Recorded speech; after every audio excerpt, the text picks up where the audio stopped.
This episode of Jac is brought to you by Weaver Leather.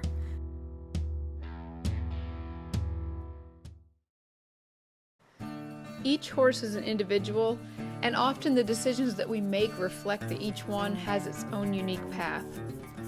I think that following Jac has been fun because he's had all these twists and turns, and I don't think that people get to see all the behind-the-scenes decision-making that goes into a horse's life, especially one that ends up well-known, like Jac's mother, Roxy, did.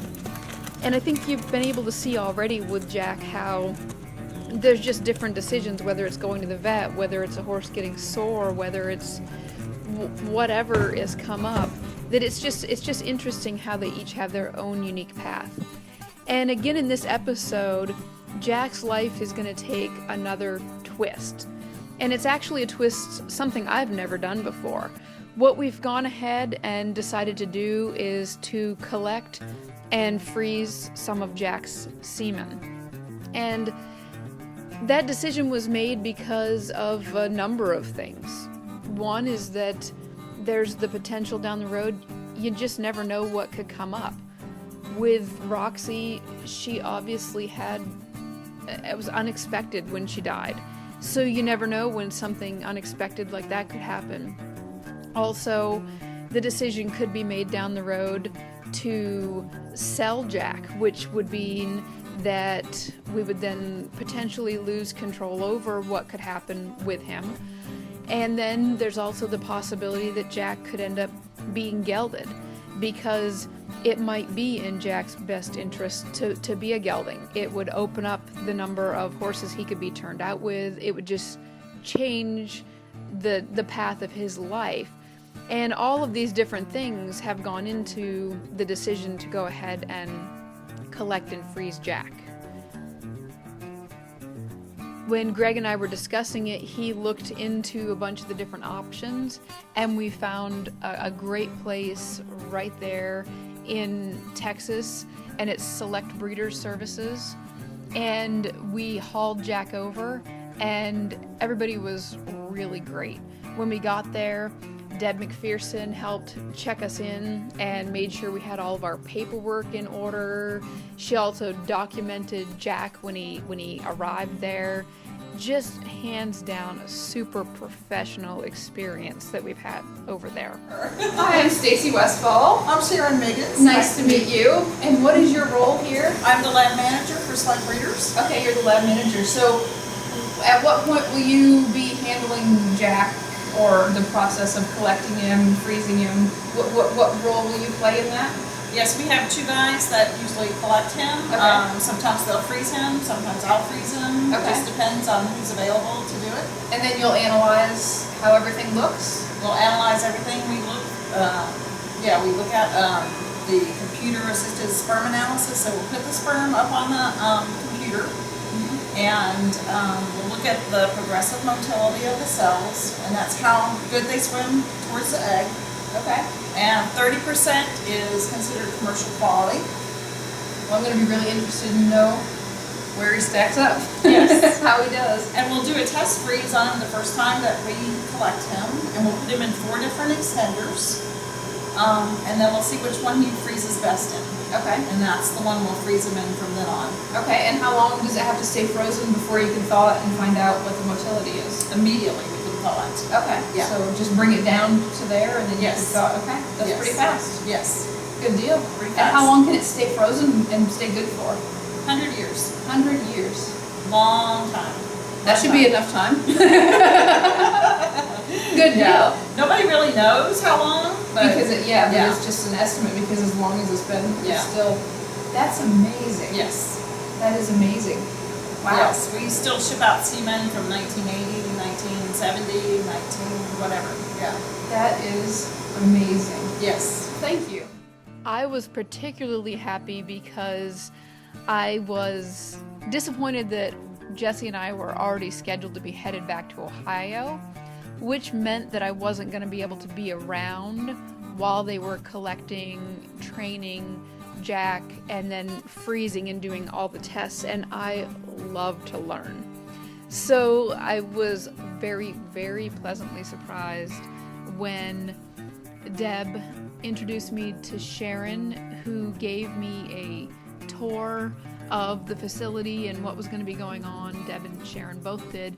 And then at the end, they actually surprised me by introducing me to Patrick Rollins, who went ahead and said, what would you think about going ahead and collecting him so you can be here before the beginning of this process?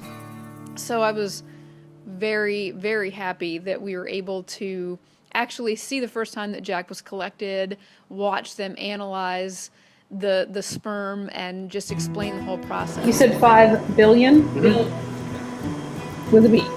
With a B. So this is, he gave 27 mils and 187 million sperm cells per mil. So that would be 5 billion, just over 5 billion sperm cells. Wow. It's raw semen, not diluted or anything, so there's no way you can count that. Yeah, that would be really tough. Looks like a bad TV screen. So this is actually Jac. Yep, that's him. That's a lot of hymns. And then, so right now, is the computer making some gathering information right now, No, or are you not just yet. doing visual? I'm just looking at it right now. Now it is.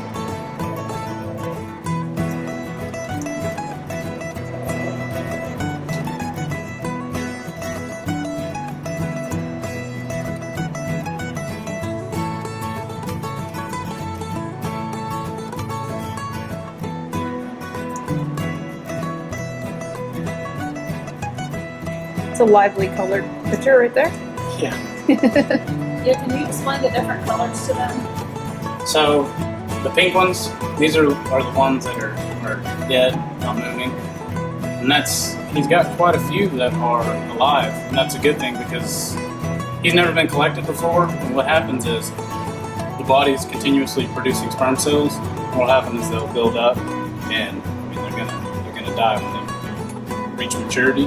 Mm-hmm. But with him, he doesn't have a whole lot compared to his whole ejaculate, so there's plenty of them that are alive. So do they usually get a little bit stronger after you collect them? We collect him today, and we'll clean him out maybe another time or two, collect him again, make sure his numbers are getting better. And typically what horse does is their numbers will get better, so their motility will get even better. His concentration in his total sperm cells is going to go down because this is the first time he's been collected. He's got all these cells built up, but he's probably going to drop, maybe be in the 4 billion range, maybe. Mm-hmm. But there's no telling until we collect him multiple times. We can't really, figure on that data until we actually have all of that. But typically, if we're starting off about that, we'll drop off 1 billion, maybe a little bit more. But that's he's still just a baby. Yep. So with these cells, so what these numbers mean is, out of this ejaculate, there's 93% total nodal cells, meaning total live cells. And then this number here that means 56% of the cells are moving in a progressive manner. So that's pretty good.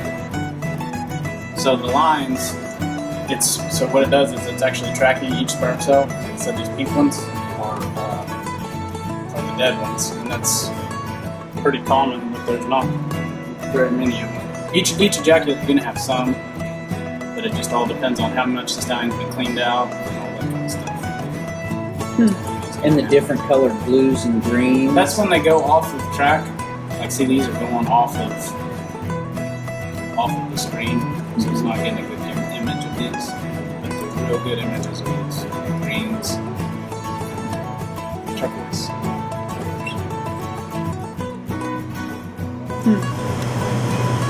Yeah, the little straw there and little line there, and then boom, we fill it up with a vacuum pump, and it fills up each straw. Wow.